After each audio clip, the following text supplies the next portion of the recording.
Hello and welcome to Africa and Beyond the Television Network. And it's sad to hear the news that Witness Chivayo has been cleared by Zimbabwe Anti-Corruption Commission. So the headline from ZimLive says Zacc clears Chivayo and Zacc in 100 million election procurement probe. And they've said that they have nothing to go by in terms of investigating Witness Chivayo. So this is the story, and we need to get straight to this whole story. Remember, this was a trending story after the 2023 elections, and this is pattern and the reason why some comrades are in jail, like Vanamai Chimombe and Moses Mpofu.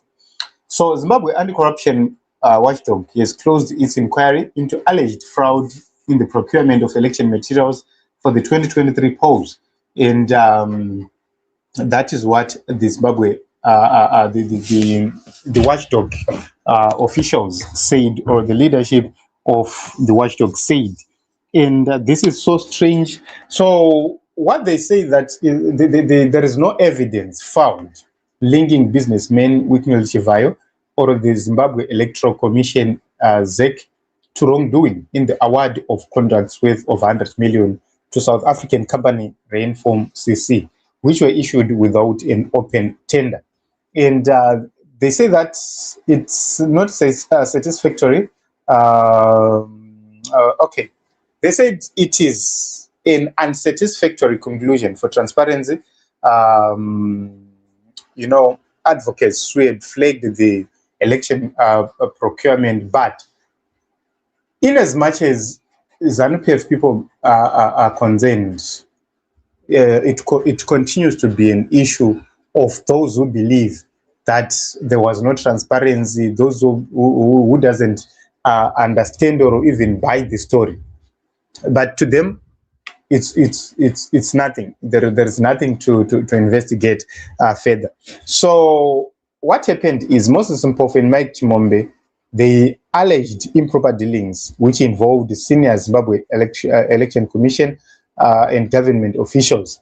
And that led to their arrests. At that point in time, the leader of Zacc promised to probe Mr. Chivayo and to question Mr. Chivayo, but that never happened. Different stories were then pinned on Chimombe and Mpofu. So they are now being called extortionists. Zacc chair Michael Reza, the country's former chief prosecutor, said that the investigators have hit a dead end. And they went to Zimbabwe Electoral Commission and they asked for the contracts.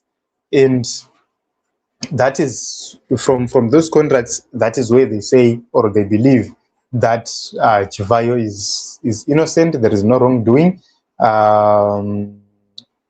They actually do not know the people who are claimed to be involved in this deal. So also they went to Chivayo, who claim that he does not have any contract with the parties involved. So to me, it's a matter of hearsay. It's a matter of, what do you say as Rainform CC? They say, no, atize diragadaro. What do you say as Chivayo? And he says, atize diragadaro. And knowing that this is a criminal activity, hakuna munanobvuma zvakadaro, hakuna munanotambira mhosva just like that. But you know Zimbabwe, it happens. So they are now saying Chimombe and Mpofu made allegations, but they did not supply enough information which links Chivayo to the commission of the alleged fraud at Zimbabwe Electoral Commission. And that is what they've said. So to me, I think it's unfair because these people, they are in jail.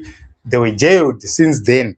So if you are to say, let us run this investigation properly and so, it will be very difficult for you to be able to do so, because and also another issue is, if you are to bring them to testify right now, they won't be able to come and testify against Chivayo because they are appealing against the sentence and conviction on their matter Supreme Court.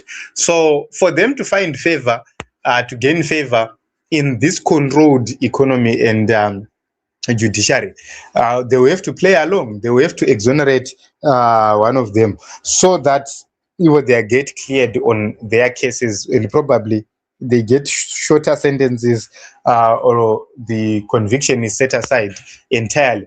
So that is something which is very, very important to note at this point in time. So,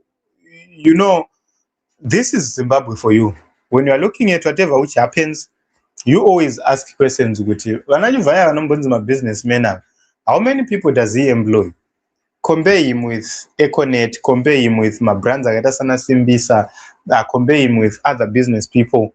How much does his business generate, and how much does his business pay tax?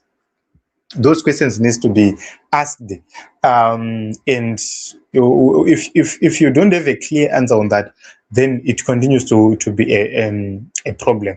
So this continues to happen. This is the Zimbabwe we are living in, and the wrongdoers will continue to go scot-free, despite allegations of them having a lot of wrongdoings. That is what we need to expect in Zimbabwe.